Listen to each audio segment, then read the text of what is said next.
सदगुरु कबीर साहब अपने शब्द में कहते हैं, जिन सदगुरु पहचाना नहीं, पहचाना गुरु कुमार है, चमार है, दुआर है, सुधार है, या हिंदू मुस्लिम ऐसा नहीं।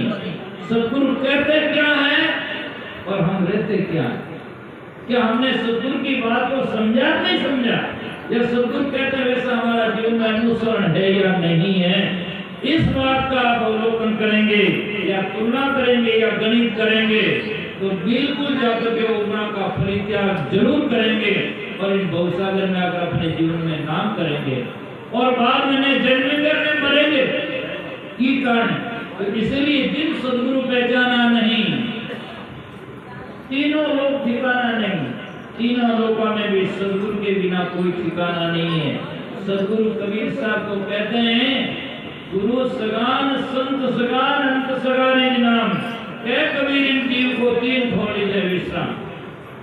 बाकी तो सब जगह जहर ही जहर है और जहर का दूसरा नाम तो बैर ही बैर है ना।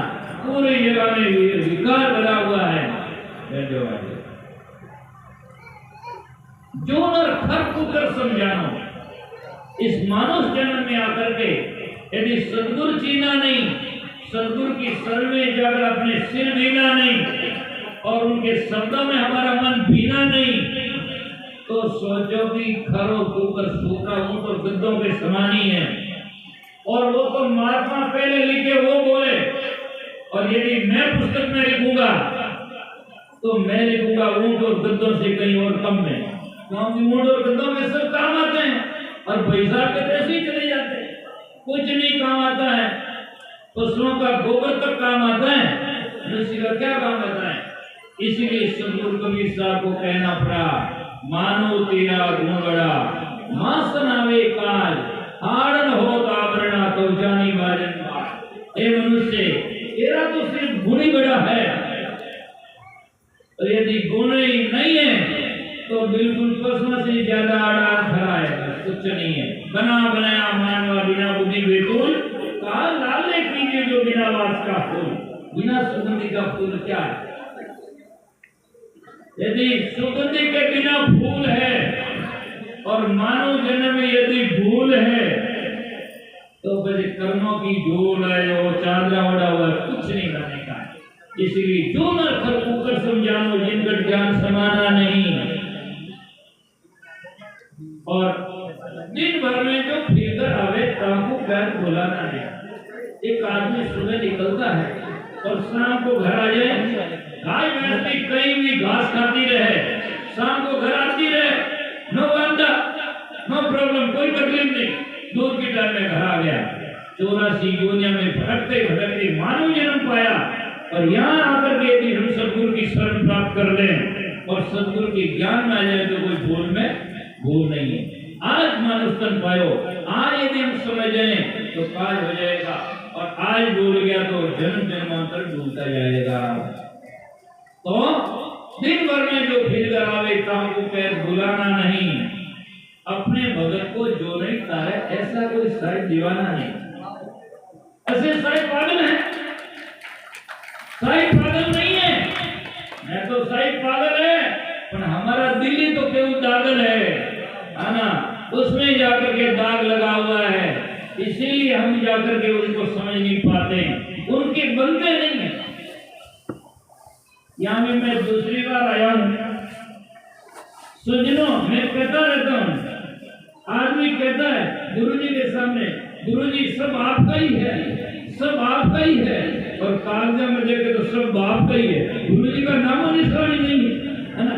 पता नहीं क्या है आपका, है ना, आपका है क्या पाप का है, तो समझ नहीं समझते है ना। क्यों कहने से नहीं होता, गुरुजी के चरणों में समर्पण भाव होना चाहिए। गुरु तो ऐसा चाहिए शिष्य कुछ नहीं लाए, लेकिन शिष्य ऐसा चाहिए जो गुरु ने सब कुछ दे, इस प्रकार का भाव होना चाहिए। तो अपने भगत को जो नहीं तारे ऐसा साहिब दीवाना नहीं, उनके बन जाए और हमें तारे नहीं, ऐसा तो हो नहीं सकता, लेकिन बनते नहीं।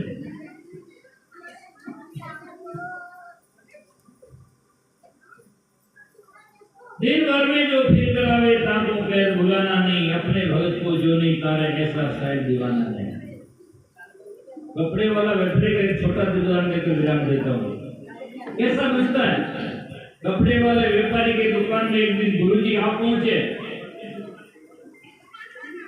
कहा ओ गुरुजी आज पधार गए और मुझे धन्य कर दिया, मेरा तो भाग ही जागृत कर दिया, आपकी कृपा से मैं निहाल हो गया और ये सब है जो गुरुजी सब आपका ही है। गुरुजी ने देखा कि ये कहता है कि रहता है, इसकी परीक्षा भी तो लो। तो गुरुजी ने देखा चारों नजर घुमा करके, एक कपड़ा पड़ा था फॉरेन का 400 रुपये मीटर का। तो गुरुजी ने कहा भाई वो कपड़ा थान पड़ा हुआ ना, उसमें से 2 मीटर 4 मीटर निकाल देते हैं, मेरे ऊपर ड्रेस फटी हुई है। भगत ने कहा, गुरुजी ने हाथ डाला तो कलेजे में डाला, 400 रुपये मीटर कहता तो हीटर चिढ़ जाता है ना। चेला ने सोचा 4 मीटर दिया तो 4 जो छोड़े, अब क्या करें? तो चेला क्या बोला, गुरुजी तन मन धन सब आप पर वारूं, पर उन थानों तो लीरी नहीं फाड़ूं, उन थानों तो लीरी नहीं फाड़ूं, कोई तुझे मुको दे दो, उस थानों में लीरी नहीं फाड़ूं। गुरुजी समझ गए केवल ऊपर का भाव है ना, भीतर में तो लोभ का चाव है, ऐसे कल्याण नहीं होता है। इसीलिए लोग सब कहते हैं तन मन धन सब तेरा, तन मन धन सब तेरा। कई लोग तो आरती करते हैं तन मन धन सब तेरा, और ध्यान दे बारे चंपल ले जाए कोई मेरा, है ना, याद वहां रहता है, ऐसे आरती नहीं होती है। इसीलिए मन वचन कर्म जो आरती गावे, तो कहन कवि सतलोक सिधावे। मन वचन कर्म से आरती गाएं, तन मन वचन सब एक जगह होना चाहिए। मन दिया किसी और को तन संतन के संग, तो कह कभी कोई घड़ी कैसे लागे रह, किस प्रकार से रंग लगेगा जब हमारा मन वहां नहीं होगा। केवल शरीर हमारी उपस्थिति दे और मन है प्रेजेंट रहे तो काम नहीं आएगा, हमारा मन भी वहां प्रेजेंटली होना चाहिए। तो इसीलिए कहें कवि के साथ सत्य है वे पद, जहाँ फिर आना और जाना नहीं, सत्य पद वही है, फिर पाने के बाद में फिर आना जाना अर्थात जन्म और मृत्यु, अर्थात जाकर के संसार में इन 84 लाख योनियों का चक्कर खत्म हो जाए और हमारा जीवन कल्याणकारी भक्ति और मुक्ति और अपने आत्म तत्व का बोध हो जाए। ऐसे सदगुरु को हम चीने और जाकर के सदगुरु की शरण में जाएं और उनकी बात समझ पाएं और अपने जीवन का कल्याण कर पाएं। इन्हीं शब्दों के साथ में मैं मेरे वक्तव्य वाणी को विराम देता हूँ। सभी संत महात्माओं के चरणों में सहाय बंदी।